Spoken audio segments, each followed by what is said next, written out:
Nós já estamos com ele aqui na bancada do programa Olho Vivo, Fernando Figueiredo. Seja muito bem-vindo.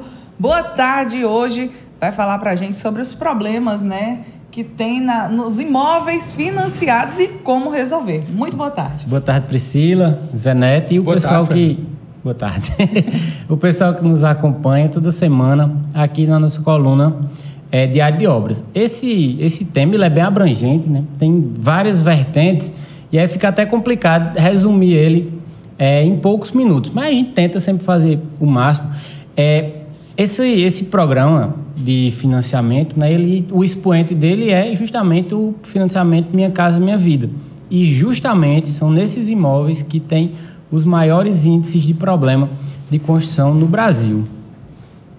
Fernando, quais são os principais problemas construtivos que são encontrados hoje nesses imóveis financiados? É o seguinte, o que a gente nota é porque o programa de financiamento no Brasil, essa expansão, acho que todos aqui lembram, né? Que foi ali em meados de 2008 a 2012. Então, esse foi o maior, o pessoal chama de boom da construção civil, que foi o maior momento de expansão. O que foi que aconteceu naquele período? Não tinha construtora. O Brasil tinha uma deficiência enorme, tanto de engenheiros civis quanto de construtora. Então, não sei se vocês se recordam, mas o pessoal construía eles próprios. Então, construiu uma casa, o cara conseguia financiar, vender, e aí o princípio do problema foi esse. Não tinha profissionalismo na execução. Então, começou-se a fazer obras, casas, imóveis para vender, que foi comercializar isso. E aí não tinha o devido processo, né, da construção civil, que é os projetos. Se você me perguntar, o principal problema é justamente na falta de projeto. Ainda hoje, veja só, mais de 14 anos depois, o pessoal ainda constrói sem todos os projetos executivos. Então, a falta de projeto e a burla na mudança de etapas, né? Pula-se as etapas da construção e aí acaba gerando os problemas quando o pessoal já está morando, né? E esses problemas, Fernando, geralmente são encontrados na estrutura. Isso. É porque a demanda é muito alta, tipo, tanta gente está atrás de casa e você sabe que moradia, imóvel é um processo demorado. Então, você não quer comprar uma casa e ela aparece em uma semana. Você precisa de meses para que se construa. Então, o pessoal tinha a demanda, tinha um cara lá querendo comprar, o cliente, e aí precisava construir o mais rápido possível. Só que ele não conseguiu, a maioria dos construtores não conseguiu associar velocidade de construção à qualidade construtiva. E aí ganhou em velocidade, mas perdeu em qualidade. Isso é um problema crônico que a gente sofre hoje em todas as regiões do Brasil. E, infelizmente, né, esses problemas acontecem, estão cada vez mais acentuados agora, depois de anos de uso da casa. Isso. Né? E quais são as responsabilidades legais dentro desses problemas? Pronto, isso é muito importante. E aí é um tema que fica até complicado um pouco falar, porque tem que pisar em ovos, né? Que a internet hoje é assim, mas todo mundo não. Quem precisa realmente fazer, principalmente o programa Minha Casa Minha Vida, ele visa atender a pessoas com baixa renda, né? Então, por isso que tem os incentivos fiscais que dão esse suporte, né? Do pessoal que tem menor renda conseguir adquirir seu imóvel. Só que o que é que acontece?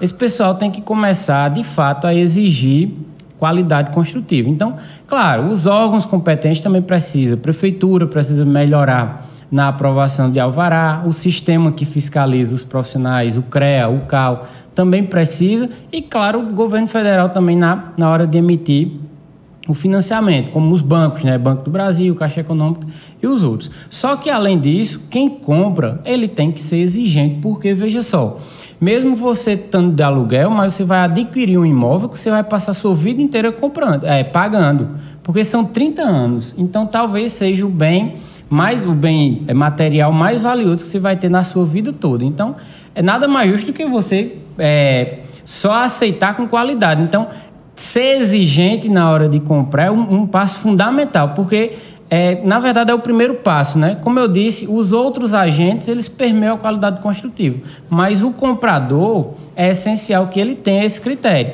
E aí, esse é um dos pontos mais falhos, né? Quem está comprando pela necessidade, né, Priscila? porque às vezes mora de aluguel, a gente entende isso. Só que aí a solução do problema é pior do que o próprio problema. Aí gera um caos. É esse caos que a gente está vendo nas construções. Mas aí, Fernando, o que acontece muito é que pessoas, né, de baixa renda vai comprar e geralmente quando a gente chega na casa, a casa está ali recém-feita, principalmente antigamente, mas hoje também a casa está ali recém-feita, você não consegue observar nem encontrar os problemas estruturais que pode ter naquela casa. Qual seria o caminho a seguir? Primeiramente tem os prazos, né? Porque os principais problemas, geralmente, isso tem que vir descrito no contrato, tem que vir não.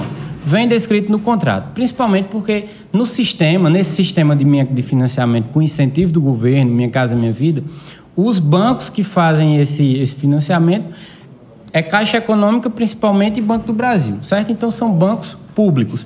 Esses bancos, mas qualquer um que seja, quando você faz o financiamento, você faz um contrato, você assina um contrato, inclusive assina aquelas 500 páginas do contrato, e ali vem descrito os direitos e as garantias que o indivíduo que compra, que adquire um imóvel tem, certo? Então, mas tem algumas diretrizes principais. Por exemplo, tem uma garantia de 5 anos para danos físicos, né? Então, fissuras, rachaduras, problema com impermeabilidade, com infiltração. Esses problemas são garantidos durante 5 anos. Então, é uma garantia que tanto o banco dá, quanto as construtoras têm que dar. E aí, quem compra esses imóveis, a partir de 5 anos, aí realmente vira mais complicado. Se não for algo estrutural, de fato a estrutura esteja comprometida, fica um pouco mais complicado de ir atrás na esfera administrativa. Então, você precisa procurar um advogado, entrar na esfera judicial para resolver o problema, o que não é também algo tão complicado, né? Haja visto que nós temos advogados em todos os lugares do Brasil que são especializados nesse tipo de ação, que é na esfera civil. Então, você primeiro vai atrás da construtora, né? Porque é quem você tem acesso mais facilmente e pode lhe dar aquela garantia. Agora, um alerta muito importante é que quando você compra um imóvel, você está nele estabelecido, apareceu o problema, se você for atrás da construtora e a construtora for solícita em resolver o problema, isso tem que estar constado em contrato público. Por quê? Porque se o problema, por exemplo, foi resolvido da forma errada, o problema aparecer novamente, a construtora, obviamente, vai alegar que solucionou o problema e que a culpa foi de mau uso. Então, sempre que tiver alguma intervenção depois da casa entregue, isso tem que ficar registrado para que conste em todo o processo de construção. Inclusive, o banco tem que ser noticiado disso, para ser algo regular, tanto pela construtora quanto pelo banco. E aí, só para finalizar, o primeiro é você ir atrás da construtora com essa ressalva que tem que ser formal, tem que estar escrito isso, tem que estar descrito e o banco tem que ser avisado que financiou.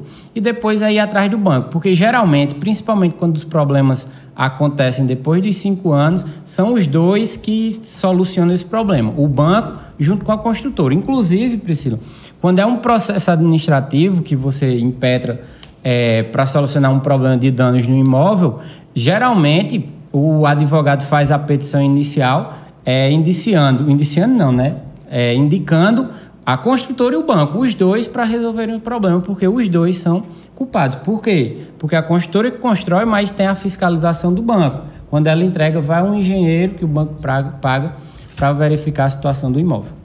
Perfeito, Fernando. Eu queria que você deixasse agora as suas redes sociais para quem quiser saber mais sobre o assunto, né, e quiser tirar mais dúvidas. Sim, esse é um tema, inclusive, que eu trato bastante, tanto no YouTube quanto no Instagram, porque eu estou lá falando constantemente e é meu campo de trabalho. Eu trabalho com perícia e com avaliação de imóveis, então, a todo momento a gente está fazendo perícia justamente nesses imóveis e também fazendo avaliação dessas casas, né? Então, você me encontra no Instagram, é só colocar lá @Fernando Figueiredos, tem um S no final. E também no YouTube eu tenho um canal que a gente trata de obras, trata dessas dúvidas, que é Direito à Engenharia. E só um pouquinho alguns segundos, se você é engenheiro, se é arquiteto ou conhece alguém que é dessas duas profissões ou estuda um desses dois cursos, pede para ele me acompanhar também nas redes sociais, que nos próximos dias a gente está lançando um curso voltado para engenheiros e para arquitetos de perícia e de avaliação de imóveis.